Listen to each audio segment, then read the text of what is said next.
Well, right now we have the Department of Public Safety of the state of Utah Commissioner Beau joining us. He's been in all these press conferences that have been happening here. Thank you so much for joining us. Yeah, you bet. All right, so let's talk about the past 33 hours. I mean, just I was like 2 days ago, that shooting occurred right here on the campus. Talk about the investigation and what went into this working with the FBI. Yeah, what I can tell you is from the minute that shot rang out, we began a response. Utah Department of Public Safety, local police department, sheriff's office, and the FBI, along with many other federal agencies. This investigation, one of the largest influxes of law enforcement into one single incident I've seen in the state of Utah. A lot of people were waiting yesterday to see what sort of updates would come from that press conference last night.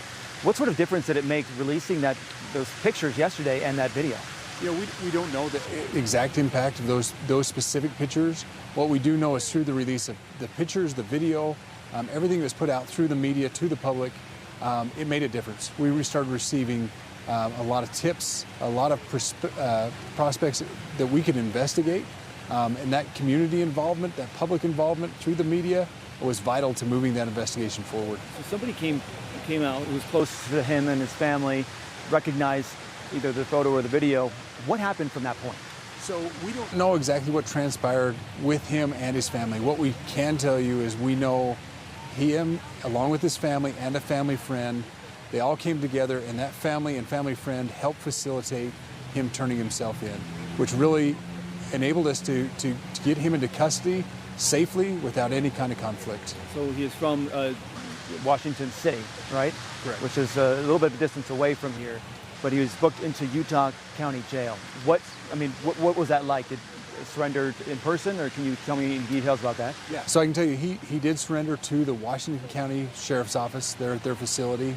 We immediately moved investigators and agents down to that scene to meet with him and then transport him back to Utah County, where he could be booked in the county where the crime was committed. During the press conference this morning, you mentioned, or it was mentioned, that he had expressed to his family some dislike for Charlie Kirk, and there was messages on those casings of that were inside that rifle.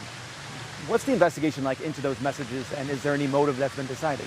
Yeah, so, I mean, what that tells us is there was some kind of intent there, right? That is highly unusual for an individual to inscribe messages onto a shell casing. So for them to each have an individual message shows that there's some kind of intent, some kind of message there to be sent. What that is, you know, he may be the only one that really knows. But what I can tell you is that that information is being sent to the FBI, to their behavioral unit, and they will analyze that and see if they can come up with what that motive would be or what that message really meant. What goes into definitely saying what the motive is? Sorry. What goes into definitely saying what this motive is? Does he have to confess to something? You know, I think to truly know a motive, that has to come from the subject themselves. And so if he's willing to share that, we will know. If he doesn't, we may never know the actual full extent of the motive. What's next with his investigation? Campus is still closed here. He's the suspect now in custody. What happens next? So the investigation is still active and ongoing. So just because we have an arrest, we still have physical evidence, digital evidence. We still have interviews to take place. We're still writing search warrants for both places and things. And we're still continuing to trace that timeline of his movements from one end of the state to the other and look for any interactions he had with people. So the investigation will take a while to bring all that together.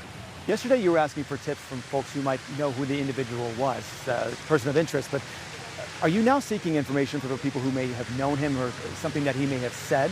Yeah, absolutely.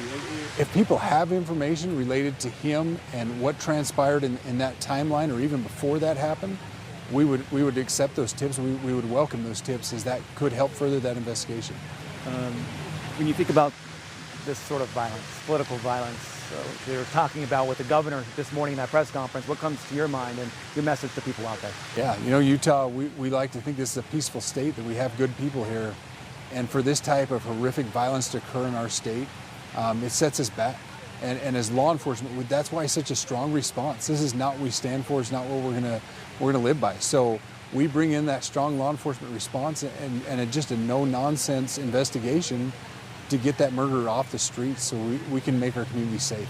Utah is a death penalty state. What's next with bringing charges up and prosecuting? So our investigation, as we complete that, will be transitioned over to the Utah County Attorney, and they will screen the appropriate charges as they see fit. Last question. Last question here real quickly. Behind the scenes, I'm sure there was a lot of work with the FBI, and Kash Patel, the director, even came into town. I mean, was local law enforcement here on the ground as well, trying to do their work with the FBI? Absolutely. I can't even tell you right now how many, I think we said it in the press conference, but I can't even tell you how many agencies were here. We had uniforms from all over the area. A lot of local PDs, like say the county sheriff, the state, and multiple federal organizations, investigative agencies that came in, and we all came together under one roof to investigate this. Utah Department of Public Safety Commissioner Beau, thank you for joining us here live on Newsmax. But for now, I'll send it back to both of you.